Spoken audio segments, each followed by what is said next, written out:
de la iglesia. Él es el que tiene la facultad, la capacidad de orientar al pueblo confiado a Él, para que Él lo oriente de manera adecuada y le pueda decir por dónde y cómo y qué nos quiere decir Dios en su palabra. A esto se le conoce como el Depositum Dei.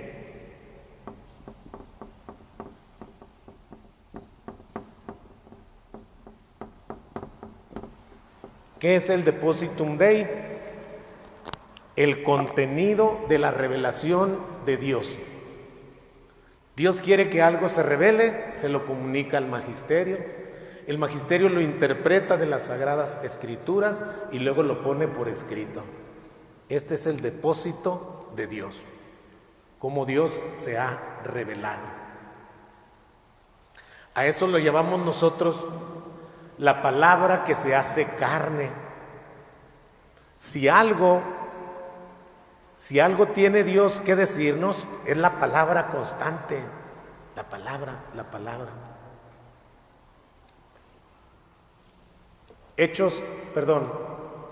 Carta a los Hebreos. La carta a los Hebreos, en el primer capítulo, en el primer versículo, dice esto que estoy diciendo yo, ¿no? Tendríamos que irnos memorizando estos textos, Hebreos, capítulo 1, versículo 1. Dice: de distintas maneras habló Dios a su pueblo en el pasado. 1. Habló por los profetas. Habló de muchas maneras. Continúa diciendo Pablo: en estos tiempos que son los últimos, nos ha hablado por medio de Jesucristo, su Hijo, quien ha venido a revelarnos lo que es el Padre. Jesucristo, pues, es la palabra revelada. Es la palabra que se dice tanto que de tanto decirse, se encarna, se vuelve hombre y habita entre nosotros. Palabra en hebreo se dice davar.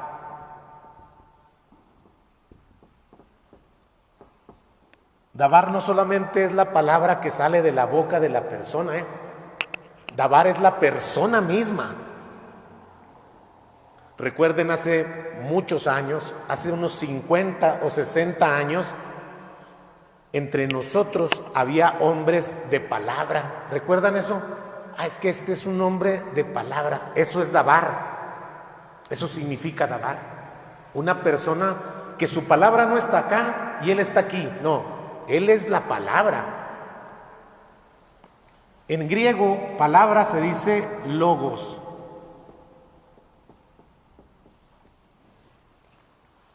Logos es la palabra que congrega, es la palabra que se estudia, es la palabra que se obtiene por medio del intelecto, del pensamiento. Por eso todo lo que se estudia lleva la palabra logos, etimología, filología, es la palabra que se estudia. Luego ya en latín, un poquito ya más degradado el idioma, pues palabra se dice verbum.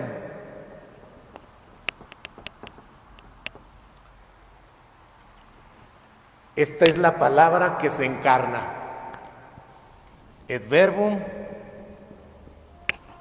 caro factum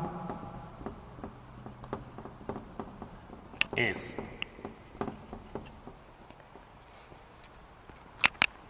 Y el verbo o la palabra se hizo carne. Se hizo carne. Et verbum caro factum est. Y no nada más se hizo carne, sino habitó entre nosotros. Por eso una traducción más fiel de la palabra Emmanuel no es Dios con nosotros. Una traducción más fiel sería Dios uno de nosotros. Eso significa la palabra Emmanuel. Porque la traducción original se dice Emmanuel significa Dios con nosotros. Ya no es Dios con nosotros, ya es Dios uno de nosotros. En todo igual a nosotros, menos en el pecado, pero en todo es exactamente igual. Esa es la generalidad de la revelación. Así se ha revelado Dios.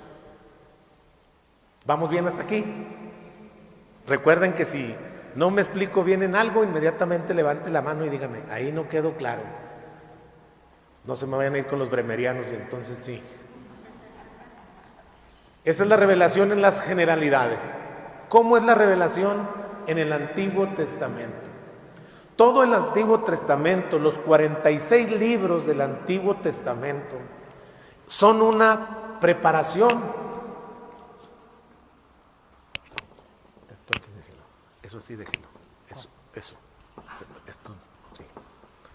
Todo el Antiguo Testamento es una preparación para la llegada del Nuevo Testamento. Los 46 libros están preparando no solamente el corazón del pueblo judío o del pueblo israelita, están preparando la ciudad de manera material. Va a decir Pablo en una de sus cartas, el mundo entero está gimiendo como una mujer cuando va a dar a luz, con gritos de parto. O sea, se está preparando todo se está preparando para que se dé de una manera perfecta la llegada de nuestro Señor Jesucristo. Y entonces, desde el libro del Génesis hasta el libro de la Sabiduría, que es el último que se pone por escrito en el Antiguo Testamento, todos los 46 libros están en orden a esa venida. Son una preparación. Dios habla al pueblo israelita con acontecimientos, con palabras, con obras. Los israelitas interpretan esos acontecimientos. Desde que Abraham tiene a su hijo Isaac, el hijo de la promesa, luego camina la historia de la salvación y llega José a Egipto, donde pasan 400 años de esclavitud. Llega Moisés y los rescata, los hace pasar por el mar, los hace atravesar el desierto 40 años, llegan a la tierra prometida, conquistan a las tribus que existían ahí, porque sí, la tierra se las dio Dios, lo que no les dijo es que ya había gente ahí, o sea, ya había habitando gente ahí. Y entonces ahí había fenicios, filisteos, cananeos, hititas, amonitas, y con todos esos hubo que luchar para conquistar esa tierra. Llegan a un momento de paz, de estabilidad, que no les dura mucho. Es el reinado de David y el reinado de Salomón. Cuando muere Salomón se divide el reino.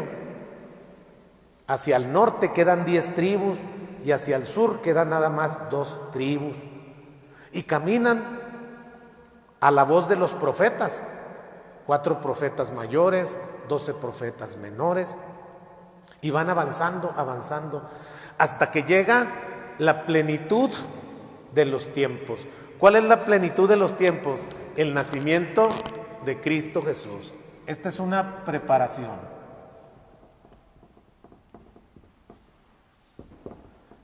Y entonces el Nuevo Testamento se convierte en una realidad. Allí empieza el proceso de revelación.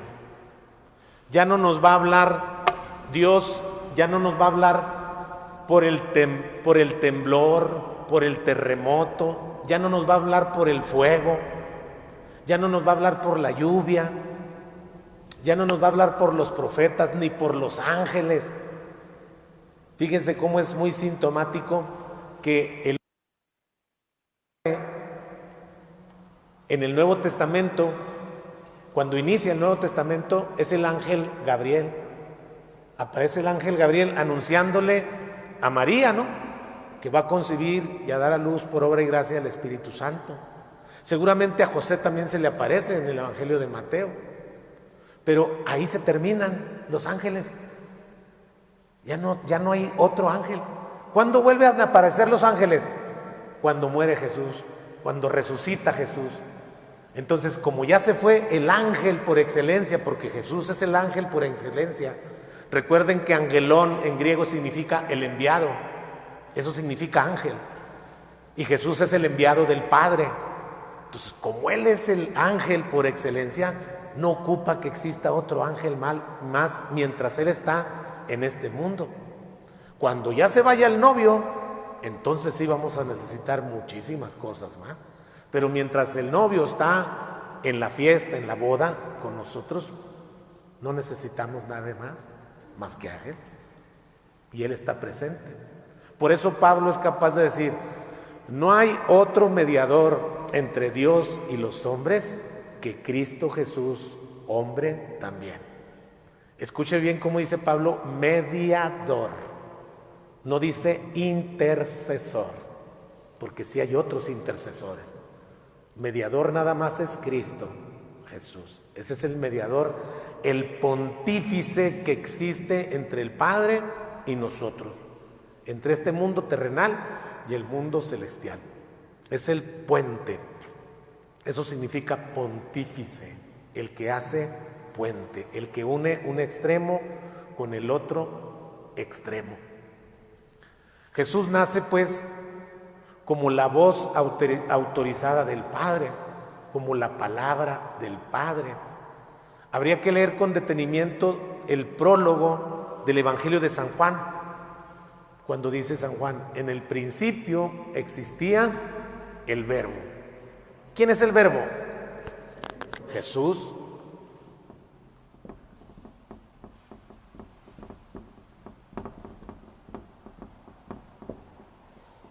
Les voy a repetir lo que les dije en la clase pasada. Esto tienen que grabárselo así en su corazón y aquí en su mente. La palabra de Dios es una persona. La palabra de Dios es Jesús. Esta es la palabra del Padre. No la confundan con otra cosa. Esta es la palabra de Dios.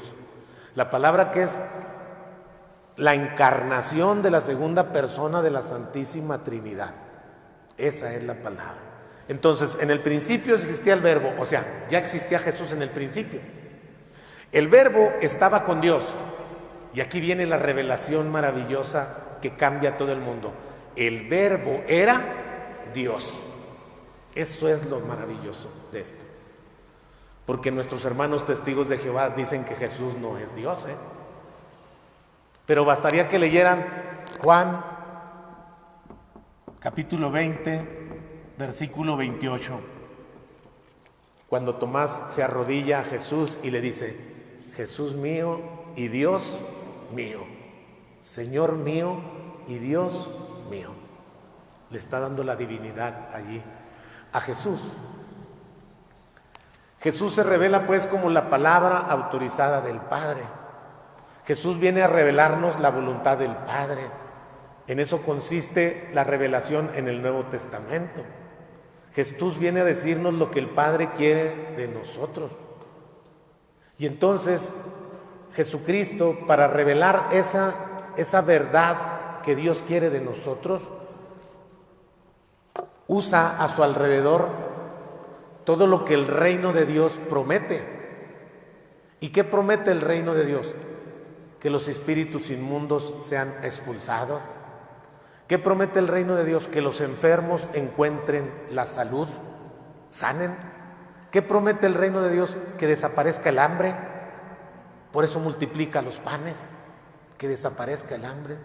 ¿Qué más promete el reino de Dios? Que nunca estemos solos, que siempre nos sintamos acompañados por Él, que siempre sintamos su presencia amorosa.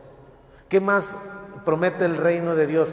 Que seamos felices, que seamos alegres, que estemos contentos.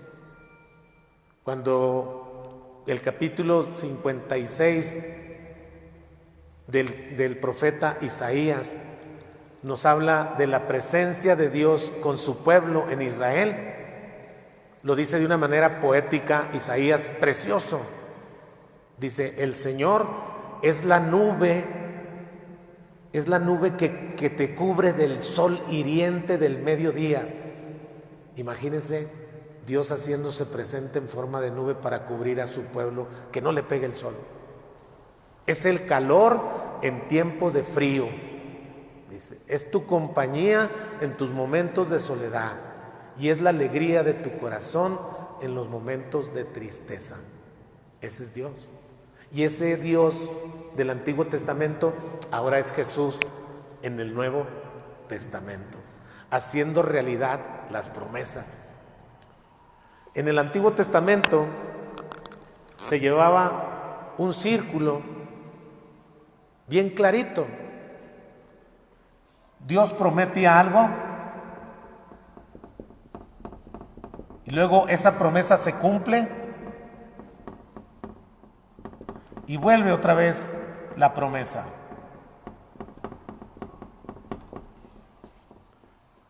Dios promete liberar a su pueblo, lo cumple, lo libera y le vuelve a prometer: te voy a dar una tierra donde mana leche y miel.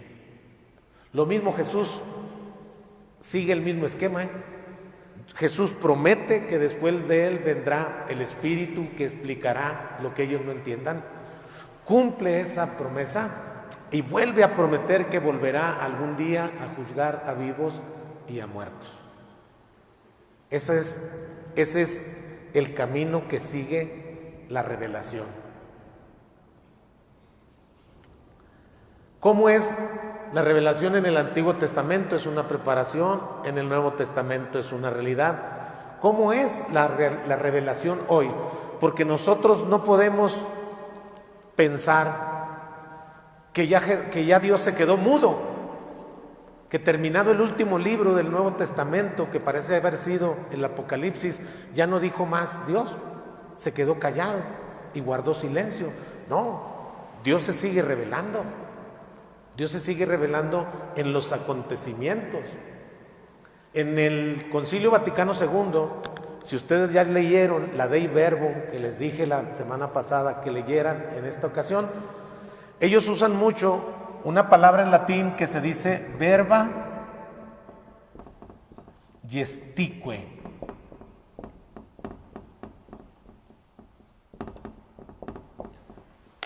Verba gestique significa la palabra que acompaña un gesto, una acción. Eso es el verba gestique. ¿Cuándo hacemos nosotros el verba gestique? Cuando nosotros hacemos un gesto y lo explicamos con la palabra. Jesucristo es el pan de vida y luego multiplica los panes, lo convierte en acción. Jesucristo es el pescador de los hombres, la lectura de hoy, y luego convierte a Pedro pescador de hombres también. Es la palabra que va acompañando a un gesto. Así se revela hoy Dios. Dios se revela con muchos acontecimientos, algunos buenos, otros malos o no tan buenos, como por ejemplo la pandemia. Es una forma como Dios se revela, como Dios se da a conocer al mundo. ¿Cómo más pudiera darse Dios a conocer en el mundo? En cada uno de los sumos pontífices, en cada uno de los papas. Nos ha tocado vivir una época maravillosa de nuestra iglesia, una época de oro. O sea, nos han tocado papas maravillosos. El Papa Juan Pablo II, pues, iba a decir un papota, pero sí oír mal, pero de todos modos, o sea, grandísimo. La sabiduría de Benedicto XVI, la humildad del Papa Francisco. Pero si se hacen más para atrás, pues desde Juan Pablo I, ¿no? Juan Pablo VI, Juan XXIII, el hombre del concilio, Pío XII. Nos ha tocado una época realmente de oro. Ahí hay revelación. Ahí Dios va diciendo lo que Él quiere de su iglesia, lo que Él quiere de cada uno de nosotros. Indiscutiblemente también a nosotros se nos puede revelar, pidiéndonos cosas muy personales de nosotros mismos, lo que quiere de nosotros, lo que no quiere de nosotros, lo que no nos gusta, lo que no le gusta de nosotros, lo que sí le gusta de nosotros, lo que podemos multiplicar en nuestra vida, lo que tenemos que desechar de nuestra vida. Esa es una revelación divina que Dios hace a cada uno de nosotros y a su iglesia en su conjunto. ¿Cómo se revela Dios? ¿Cuál es la forma en que Dios se da a conocer en nuestros tiempos? Y entonces nosotros podemos hablar de diversas actitudes ante esta palabra que se revela, que Dios se revela. Dios quiere que nosotros lleguemos al conocimiento de la verdad. ¿Y cómo se llega al conocimiento de la verdad? Se llega avanzando por 5 peldaños que debemos de tener nosotros bien claritos en nuestra vida. No solamente para conocer la Sagrada Escritura, para conocernos nosotros mismos, para conocer a las demás personas, que eso también es muy importante. Y entonces, son puros verbos en infinitivo, son 5 verbos en infinitivo. El primero es conocer.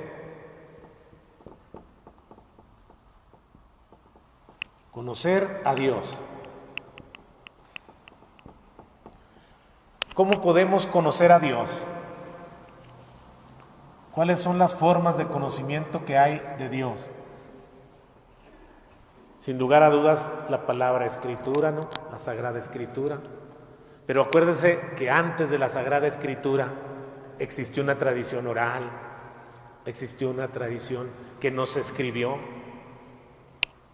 A mí me gustaba mucho cuando don Eduardo explicaba esto y decía que no hay una mejor forma de conocer a Dios que ver la naturaleza, o sea, que ver el mundo, que ver el universo, ver las estrellas, el cosmos, o sea, ver las mariposas, o sea, animalitos, bichitos, los pájaros, las flores, los campos, los bosques, en la bendición de la lluvia, o sea, cómo llega de manera oportuna. Todos estábamos pidiendo por la lluvia, yo diciéndoles prendan los cirios, ya les dije mejor apáguenlos ya un tantito, o sea, ya apaguen unos cuantos cirios, ya no los prendan todos, váyanse turnando, ¿verdad? Unos sí y unos no, porque el jueves pasado se me inundó la casa y yo creo que ahorita también ya está inundada de nuevo. Pero ¿cómo nos va dando Dios lo que necesitamos? ¿Cómo nos va dando a Dios? No hay mejor revelación que esa.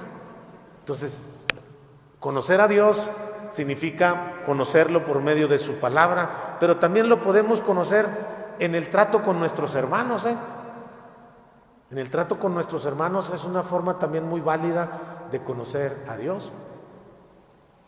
Ahí en mi barrio había un cholo, un malandro, le decían Lucas, muy amigo mío, Lucas. Siempre se la pasaba o tomado o drogado allí en una esquina. No trabajaba, allí en una esquina. Cobraba cuota por pasar por esa esquina. Se tenían que pagarle 5 pesos, todo el que pasara, de eso vivía. Ese era su modus vivendi. Lucas. Un día Lucas iba pasando, yo ya me iba a ordenar. Me dijo, venga padre, venga. Me dijo, le está haciendo falta oración. ¿Y qué sabe de oración, verdad? Lucas. Y al fin me fui yo, dije, a lo mejor sí. Dios me quiere hablar por medio de Lucas. Cuando me ordené, se presentó Lucas bien bañado, con camisa de manga larga. Se terminó la ordenación, se terminó el cantamisa, vino el besamanos y se acercó Lucas y me dijo, me adoró las manos y luego me dice, ¿sí sabes cómo me llamo? Le dije, Lucas, ¿no? No, dijo, no me llamo Lucas. Así me dicen Lucas. Así me pusieron por mientras, dijo, pero ¿cómo te llamas, Lucas? Jesús. Y desde ese día se compuso Lucas, ya no fue Lucas más. Ya no tomó, ya no se drogó y nadie más le vuelve a decir Lucas. Toda la gente le dice Jesús. Y vende muebles, ahora vende muebles. Ya se compró hasta una camioneta. Anda vendiendo muebles por las colonias. Cuando murió mi papá hace 2 años, fue al sepelio y le dije, Lucas, tanto tiempo que perdiste. Tú no eras Lucas, tú eres Jesús. Y un nombre tan bonito. Se lo cambió por Lucas, pero no, ahora ya es Jesús, ya es un hombre de bien y ya no cobra cuota, ya es paso libre ahí, todos pasan. ¿Cómo conocemos a Dios? Pues así, como se conoce una persona, porque no hay que olvidar que Dios es una persona. En el trato diario, en la oración, en la comunicación con Él. Solamente después de conocer a Dios lo podemos amar, que es el segundo verbo. Recuerden esta tesis que es importante. Nadie ama lo que no conoce. Y para amar algo necesita primero conocerlo. Esta es la falla de los matrimonios de hoy en día. Que los matrimonios no se conocen. Entonces, cuando están bien atorados se quieren conocer. No, el conocimiento es antes, para que el matrimonio vaya firme. Yo sé de lo que es capaz este hombre, yo sé de lo que es capaz esta mujer, yo sé. Cuando en las presentaciones matrimoniales hay una pregunta que le dice el sacerdote a la pareja: ¿han tenido problemas? Y yo creo que se ponen de acuerdo para decir que no. No, si aquí es pura miel, aquí. Pues ese es un error. Porque para conocer a una persona necesita haber problemas. O sea, ¿cómo va a reaccionar ante un problema? Violentamente. ¿Cómo? Tenemos que conocer sus estados de ánimo. Si contestan, sí hemos tenido problemas, mire, discutimos por esto. Van por buen camino. Porque quiere decir que ya entablaron un diálogo. Ya se dijeron unas cosas y otras se aceptaron. Así se va conociendo la persona. La persona no solamente se conoce en el terreno plano, la persona se conoce en el terreno escarpado, en el terreno poco transitado. Allí. ¿Quién puede conocer? El que ama. ¿Quién puede amar? El que conoce. Fíjense, en la Biblia es tan importante el verbo conocer. En la Sagrada Escritura el verbo conocer es importantísimo. Conocer significa tener relaciones sexuales con la otra persona. Eso significa en la Sagrada Escritura conocer. En el libro del Génesis dice: antes de que Adán conociera a Eva, comieron del fruto prohibido. Una vez expulsados del paraíso, Adán conoció a Eva y tuvo un hijo. En el Evangelio de Lucas, cuando habla de María, en el de Mateo, cuando habla de María y de José, ese mismo verbo utiliza. Antes de que María conociera a José, he aquí que quedó encinta. No la conoció José. ¿Qué quiere decir eso en términos judíos? Que no tuvo relaciones sexuales con ella. Esa es la palabra conocer. Penetrar completamente a la otra persona, estar en su lugar. ¿En qué consiste la vida eterna? En que te conozcan a ti, Padre, y me conozcan a mí. O sea, en que seamos uno con Jesús. Después de conocer viene amar. Este amor es un amor virtuoso, vamos a decirlo más románticamente. Es un amor efectivo, no afectivo. O sea, es un amor que cuesta. Es un amor virtuoso, porque el amor es una virtud. Cuando llega el 14 de febrero, ¿qué es el amor? Ay, el amor es un sentimiento bien bonito. No, esas son puras papas con chile, eso no es. No. El amor es una virtud. ¿Por qué no es un sentimiento? Porque los sentimientos son volátiles, son volubles. Hoy sentimos una cosa, mañana sentimos otra muy distinta. El amor no. Este amor es virtuoso. ¿Y qué es un amor virtuoso? El que se mantiene. Ojalá pudiéramos leer la Amoris Laetitia cuando el Papa habla de este amor virtuoso entre los esposos. Y empieza a decir el Papa Francisco, cuando se le termina la belleza a la mujer, cuando al hombre se le terminan las fuerzas y su guapura, entonces tiene que existir la virtud del amor. O sea, yo te sigo amando aunque el ombligo se te haya inflamado. Yo también te sigo amando aunque el pelo ya se te haya caído todo. O sea, Ese es un amor virtuoso. El amor que a pesar de la adversidad ama. Ama porque ama. Se equivocó él, se equivocó ella, yo te sigo amando. Porque yo no me casé contigo pensando que tú eras un santo o que tú eras una santa. No. Yo sabía que tú tenías errores y aún así me casé contigo. Te sigo amando virtuosamente, efectivamente. El amor afectivo, pasa y no salva. ¿Cuál es el amor afectivo? El que siente la mamá por su hijo. No hay mamá que se haya salvado por amar a su hijo. Ese amor es desechable, ese amor no sirve. No sirve. Porque tiene que amarlo, o sea, porque está obligada a amarlo. Si no va a amar a quien parió, pues ¿a quién va a amar? Tiene que amar. No, padre, mire, yo quiero mucho a mis hijos, pues los tiene que querer. ¿Quién quiere que los quiera? Usted los tiene que querer. Los hijos cuando se expresan así también, no, yo quiero mucho a mi mamá, pues la tienes que querer, o sea, ya si no quieres a la que te da de comer, pues tiene que comer.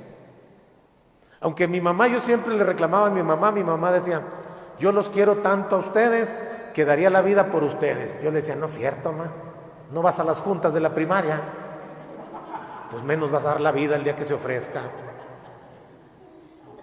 Pero bueno, las mamás sigan dando la vida, ese es un amor afectivo. No, el efectivo es cuando la nuera ama a su suegra como si fuera su mamá. Ahí ya estamos en el cielo. Allá en Guadalupe, en Jiménez, la nuera llevaba a misa a su suegra. Y entonces la suegra ya no tenía dominio de sus manos. Yo le daba la comunión a la nuera y la nuera le daba la comunión a la suegra. Cuerpo de Cristo. Yo veía eso y decía, pues, ¿dónde está el diablo aquí? O sea, eso es tremendísimo. No, les cuento otra peor. Unos del movimiento familiar cristiano, una pareja de ahí, ahorita se me escapan los nombres, me habló ella y me dijo, quiero que venga a ver a mi suegro porque está muy malito. Y ya, llegué yo a la casa y me abrió el esposo. ¿Cómo está, padre? No, muy bien. Le dije, ¿cómo está su papá? Bien, muy bien. Pues no, que se estaba muriendo. ¿Sí? Ya me dijo, mire, acá está el señor, pásele. Ya. Sí, ya está bien malote. Dije, no, no es. Ya al ungir usted. Le dije, oiga, le pregunté a su esposo que cómo estaba su papá y me dijo que bien. Sí, dijo, es que no es el papá de él. Este es el papá de mi anterior esposo. Fíjese. Le dije, ¿y cómo lo tiene viviendo aquí con su esposo? No, le dije, pues se quedó solo, toda su familia se fue para Juárez, aquí me lo dejaron, y pues aquí lo estoy cuidando yo. O sea que tiene 2 suegros usted. Sí, doble. Ese es amor virtuoso, ese es amor efectivo, ese es amor que convence, ¿eh? Ese no es un amor afectivo. Después de conocer y de amar, viene el verbo seguir.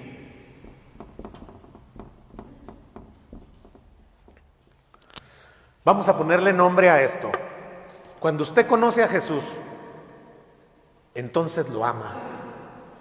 Y cuando lo ama, usted lo sigue. ¿Qué significa seguir a Jesús? Significa empezar a imitar sus gestos. Significa empezar a amar como Él ama. Significa empezar a perdonar como Él perdona. Inclusive caminar como Él camina, sin prisas, con detenimiento, observando las cosas a su alrededor, dándole la importancia a cada persona con la cual usted se encuentra, a cada situación, valorando todos los días y todo el día. Valorando el día soleado, valorando el día nubloso, valorando el día de lluvias, valorando si hace frío, valorando si hace calor. ¿No se ha dado cuenta que hay gente que no valora eso? ¿Cómo está haciendo frío? Ya va a llover de nuevo. Se levantan en la mañana, ya amaneció. Fíjese, en lugar de darle gracias a Dios, gracias porque amaneció, no, gracias por la vida, ya amaneció. Luego se mete al baño y se ve en el espejo, ahí está otra vez No, o sea, no. Eso significa seguir a Jesús. Empezar a valorar cada momento de nuestra vida, de nuestra existencia, cada persona que está a nuestro alrededor, cada persona que enriquece mi vida, que la hace más bondadosa. Hace unos momentos entró un joven y me empezó a platicar la tortuosidad de su vida. Y me dice, ¿por qué permite Dios esto? No, le digo, es que todos esos son ingredientes que lleva el caldo que te vas a comer. Si le falta un ingrediente ya no vas a ver igual. O sea, todo eso es la sal, la pimienta, los cominos. Si le quitas un elemento a tu vida, ya no sabe igual, ya no tiene el mismo sabor. Yo no soy buen cocinero, pero digo, todo platillo tiene que llevar todos los ingredientes para que tenga el sabor ese que se está buscando. Si le quitamos el dolor a nuestra vida, si le quitamos el sufrimiento, si le quitamos los problemas, no, pues sería una vida muy insípida, inolora, incolora, insabora. No tendría. Aunque algunas vidas están bien sabrosas, ¿verdad? Pero de todos modos tienen ese toque especial de seguir viviendo. Después de seguir, nos ponemos a servir y le ponemos nombre también. Seguimos a Jesús y servimos a Jesús. Por eso miren, los apóstoles siguen este camino. No hay otro camino de salvación que este. Los apóstoles conocieron a Jesús, lo amaron a Jesús. Cuando Él les dijo, síganme, lo siguieron. Cuando Él los mandó a misionar de 2 en 2, se pusieron a servirles, dándoles el ejemplo. Capítulo 13, Evangelio de San Juan. Jesús se quitó el manto, se ciñó una toalla y se puso a lavarle los pies a cada uno de nosotros, a cada uno de los apóstoles. Cuando terminó de lavarles los pies, les dijo, ¿entienden lo que he hecho con ustedes? Si yo, que soy su maestro y su Señor, y dicen bien porque sí lo soy, les he lavado los pies a ustedes, ustedes se tienen que lavar los pies los unos a los otros. Y luego les dice esto, subráyenlo cuando ven a la Biblia, dice, si entienden esto, serán felices. O sea, si entienden ¿qué? Si entienden que servir a los hermanos está la felicidad, está la alegría. Si entienden esto del servicio, serán felices. En mi recámara de allá de Dolores, allá cuando estaba en la sierra, en la pared, yo tenía pintado así con pintura, le escribí esto: no hagas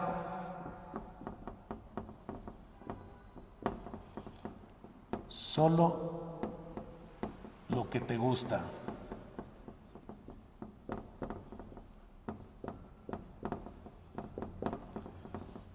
Haz las cosas con gusto, aunque no te guste.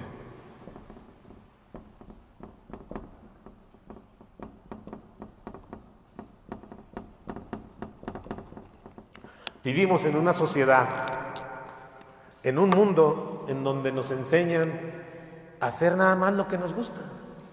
O sea, ¿qué vas a estudiar? ¿Qué te gusta? Me gusta uno de allá de Dolores, me gusta la mecatrónica. Y aquí en el monte como que, ¿para qué te va a servir eso? O sea, no, haz lo que te gusta. No, eso es una mentira, que nos han vendido. No, haz las cosas con gusto, con tanto gusto, aunque no te gusten, hacerlas. ¿A poco a las mamás o a los que les toca lavar la loza, cuando tienen todo el trasterío, dicen, qué padre, ya vamos a lavar los trastes? ¿Vamos a lavarlos? Ya estábamos desesperados que no se ensuciaba esto. ¿Sí dicen eso? O el que va a trabajar el lunes se despierta, qué padre que ya pasó el domingo, ya el lunes otra vez, vamos a darle. No se hacen, las cosas no se hacen porque nos gustan.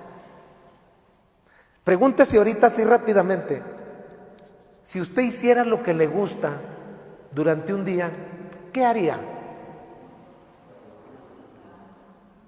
¿Qué haría? Usted va a hacer lo que le gusta en este día. ¿Qué va a hacer?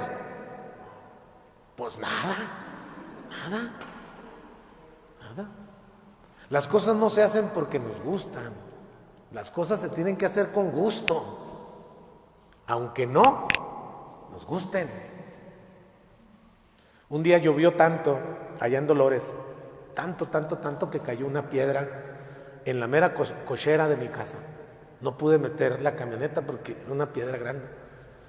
Al siguiente día, como a las 5 de la mañana, me levanté, agarré un marro que tenía grandotote y empecé a golpear la piedra, a desbaratarla. Ya como a mediodía, con el calor, con el peso del calor, ya bien cansado, sin almorzar, con sed, estaba fastidiado y cansado. Llegó un niño y se sentó en una piedra que se sentó el chavillo, se puso así a verme. Yo lo vi y dije, ¿qué está haciendo este mocoso? ¿Qué tú qué? Luego me dice, ¿qué de qué? Pues, ¿qué estás haciendo ahí? Pues aquí viéndolo a usted que está golpeando esa piedra. Y le digo, ¿qué no vas a la escuela tú? Eran las 12 del mediodía. No, hijo, yo no voy a la escuela. ¿Por qué no vas a la escuela? Porque no me gusta. Fíjese, así de fácil. Porque no me gusta. Ah, le dije, ¿tú crees que a mí me gusta estar golpeando esta piedra con este solazo? Sí, yo creo que sí, desde temprano está ahí. Yo creo que sí le gusta. No, no me gusta. Lo estoy haciendo con gusto, aunque no me guste. Y a lo mejor lo estaba haciendo con tanto gusto que él pensaba que me gustaba, pero no me gusta. Yo tenía 72 ranchos allá en la sierra y la gente se expresaba así de mí. Al padre Humberto, ¿cómo le gusta andar en los ranchos? ¿Ustedes creen que me gusta estar en el aterradero ahí, respirando pura tierra, cansado, haciéndome pedazos la espalda? No, no me gusta, pero lo tengo que hacer con gusto, porque si no lo hago yo, ¿quién lo va a hacer? Nomás a mí me tienen, o sea, no hay otro. A 4 horas está otro padre, si quieren vayan por él. Así nosotros servimos con gusto, lo hacemos con gusto, con mucho gusto, aunque a veces no nos guste, pero lo hacemos. Después de conocer, amar, seguir, servir, el último punto, y quizás el más importante, es adorar.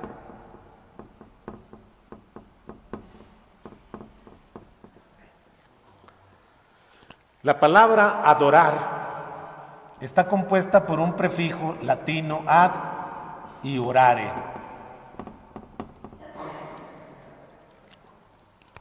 Ad significa repetitivamente, constantemente, asiduamente, frecuentemente. Eso significa ad. Y orare significa dialogar, platicar, comentar, entablar un diálogo. Entonces, si los unimos los dos, ¿qué significará?